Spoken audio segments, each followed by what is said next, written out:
Merhabalar. Öncelikle hoş geldiniz. İsmim Barış Bozdağ. First, welcome. My name is BARIŞ BOZDAÐ. I have been serving KORDSA for the past 2 years as a sales and marketing expert. Today, I will tell you about the composite leaf project, lightweighting project we have been carrying on together with Coach. As you know, we have been reinforcing plastics for the past 46 years. Similarly, we are present in composite technologies and construction reinforcement technologies. When you take a look at the tire industry, we are strategic supplier of the big six and tire manufacturers with high growth potential, global number one by revenue. In the construction industry, we provide micro and macro construction reinforcement supplies. As for the composite technologies, which is our topic, KORDSA has a composite technology center of excellence, which shows our pioneering and innovative position. In this center of excellence, we work on carbon, aramid glass, as well as prepregs, thermoplastics, and thermostat resins.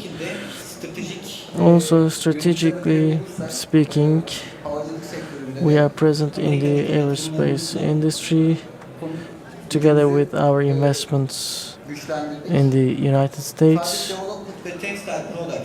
In the textile products, we can say that textile products play an important role in our operations, as these companies produce high-tech textiles. Also, just like the ceramic matrices, they produce pre-packs.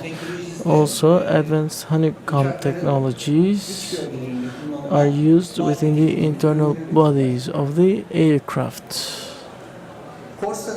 KORDSA'S general structure shows that 1 out of 3 automotive tires and in every 2 out of 3 airplane tires, we use this part in EM11 and EM10, and as well as car interiors, serving all these instructional parts. In the aerospace industry, we provide materials for the internal body of the aircraft, the primary and secondary structural parts, and even we provide materials for their engines. As you know, our carbon dioxide emissions increase on a day-to-day basis, which has huge impacts for our environment, our country, and the world in general. And land transportation is one of the most significant factors of this carbon dioxide release. That's why we need to decrease our carbon footprint as much as possible. How are we going to achieve that, though? If you take a look at the landscape, you see that Ford Otosan and KORDSA have launched initiatives producing composite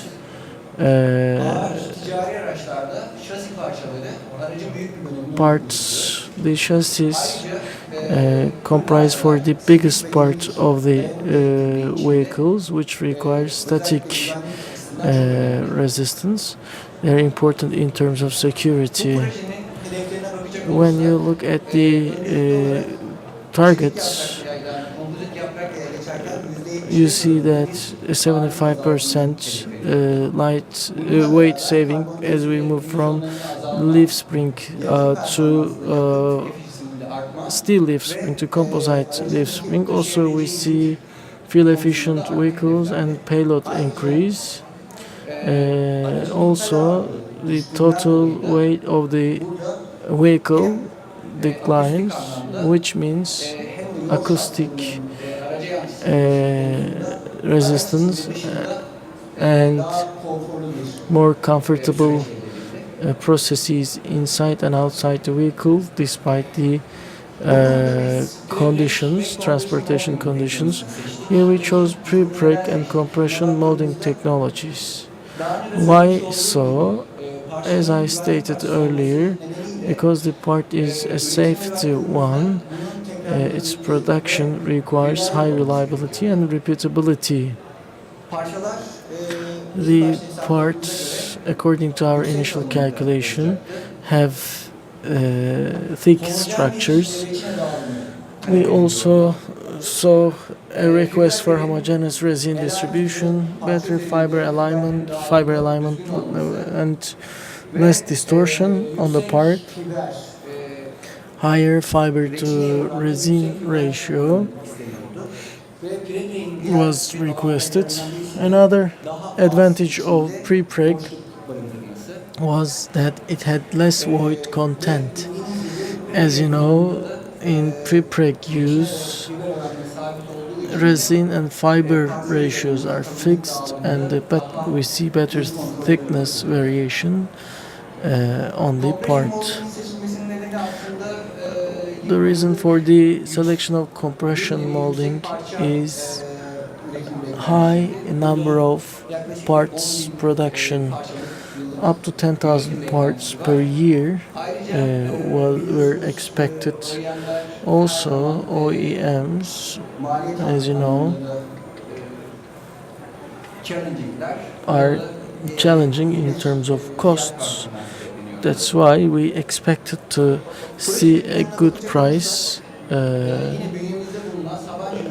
performance. Together with Sabancı, Ford Otosan and KORDSA started this project with also support from TÜBİTAK.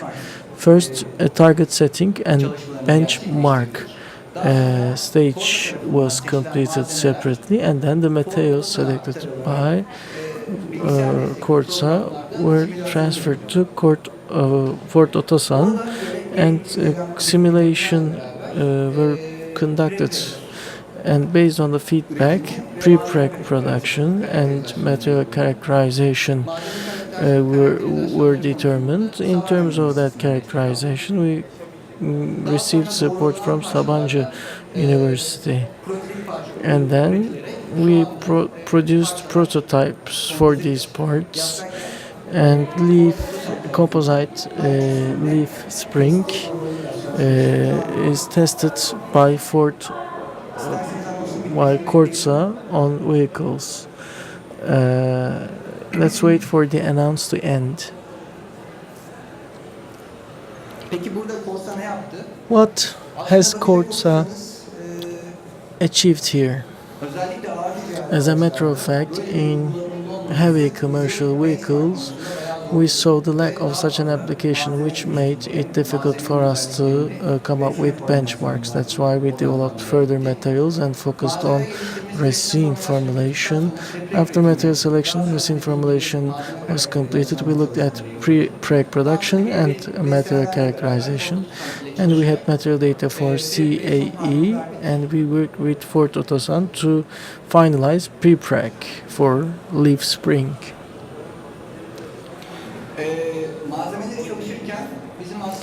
When working with the materials, we had certain limitations and targets. Composite leaf spring weighs 13.4 tons on axle load. Parts had a thickness of 70 to 110 millimeters. Compression molding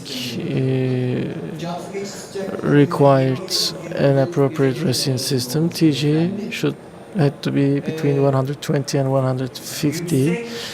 Also, it was supposed to be suitable for HD's part production rates, with curing time being less than an hour.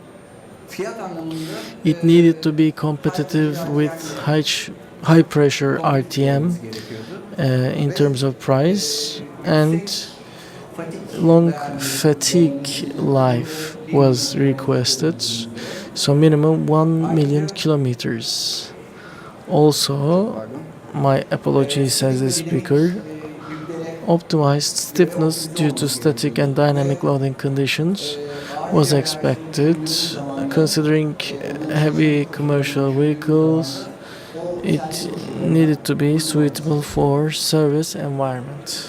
Ford tarafının neler yaptığına bakacak olursak, If you look at what Ford has done, olan parçalar üzerinden benchmark çalışmalarıyla başladı. it started with the benchmark, and then Pazarda olan parçalara bakılarak we looked at similar applications, parts, and their production processes daha sonra on the şu market. anda,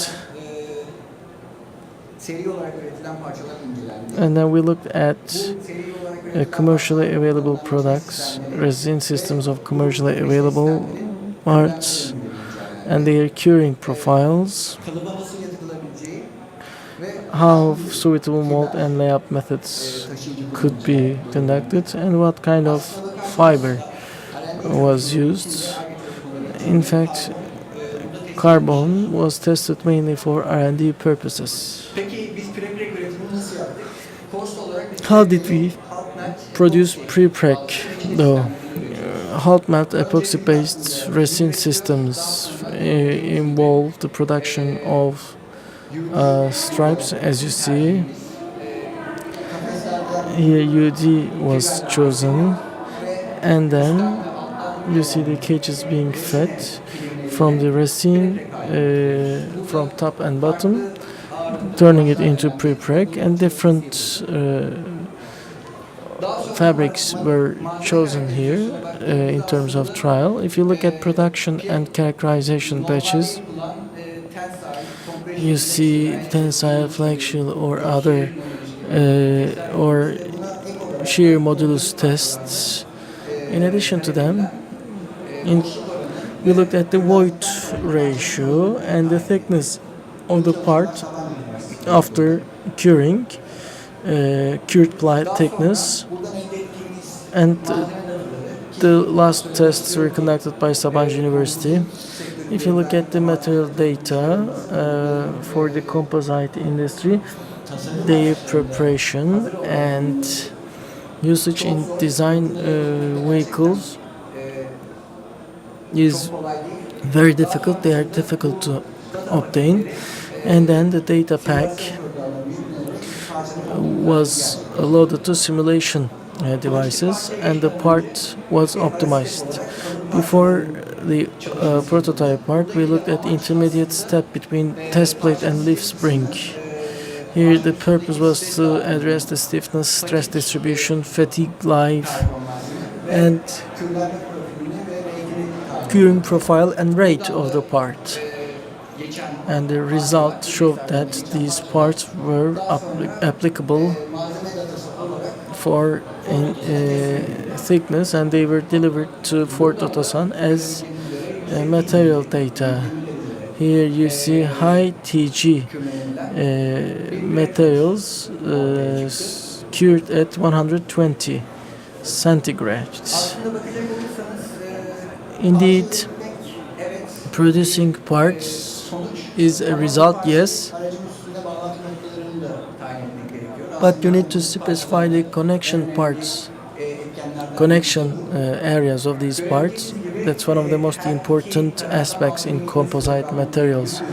You see a burden of 6,700 kilograms on both sides, and it works on one fixed point. The composite leaf spring has anti-isotropic structure. That's why we used unidirectional fibers, and their distribution after material characterization was determined by working on the axle. Also, Ford Otosan conducted other studies here, including the connection point of the part to the vehicle, and here rubber shimmer was preferred in place of metal shimmer. The reason was that it decreased the surface pressure by 30%. So rubber shim was chosen instead of metal shim. As I stated earlier, one of the biggest factors for the curing of the material is thickness. And there are certain changes, material properties changes depending on thickness due to manufacturing effects. Here you see such elastic modulus impact declining with the thickness of the material. Also, we looked at the thickness of the material and the orientation of plies. Stiffness had a correlation with composite leaf springs. Okay, what about the future of composite? When we look at the purpose of the composite applications, we see decreasing emission values, increasing payloads, and also enhancing efficiency values are the purpose. Also proving multiple use of the material is another point. We conducted another project with Ford Otosan.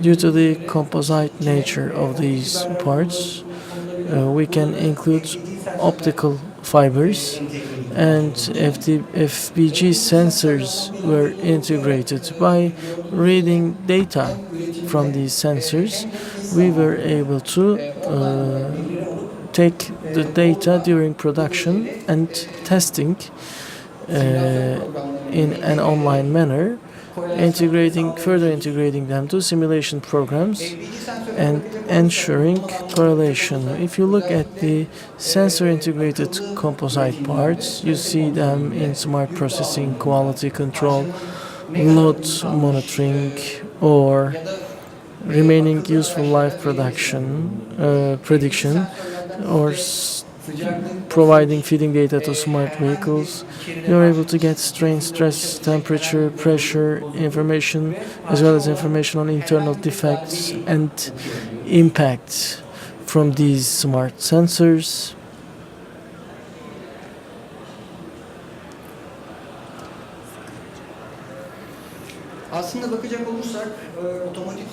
Well, in the automotive industry, you need to move a 1,500 kilogram mass to carry 100 kilograms of materials. In America, 5 trillion kilometers are covered per year by 1.2 billion vehicles. We may not make all the vehicles comprise of composites, but we can make a 10 to 15% weight reduction. If you look at the aerospace industry, more than 6,000 planes and 500,000 people travel per day, and here we see a 15 to 30% weight reduction in the aviation industry with higher composite use. Also in the maritime transportation, considering the big containers or large containers, we can say that the weight reduction can increase all the way to 30 to 45%. So we see a shift from steel to aluminum, magnesium, and CVRP. The weight reduction extends all the way to 50%, and we say that we can ensure that it is as high as 75%, as we have accomplished. If you look at the results, you see that weight reduction of 75% was achieved with more tensile compression strength and fatigue resistance. We believe that we can achieve further with you. When you look at the Center of Excellence for Composite Technologies, we operate with an open collaboration understanding, collecting data from our customers and working on them together with Sabancı University or other partner universities. And we develop high-tech products with the support we receive from our suppliers and the government. That means you save on time, budget, and costs.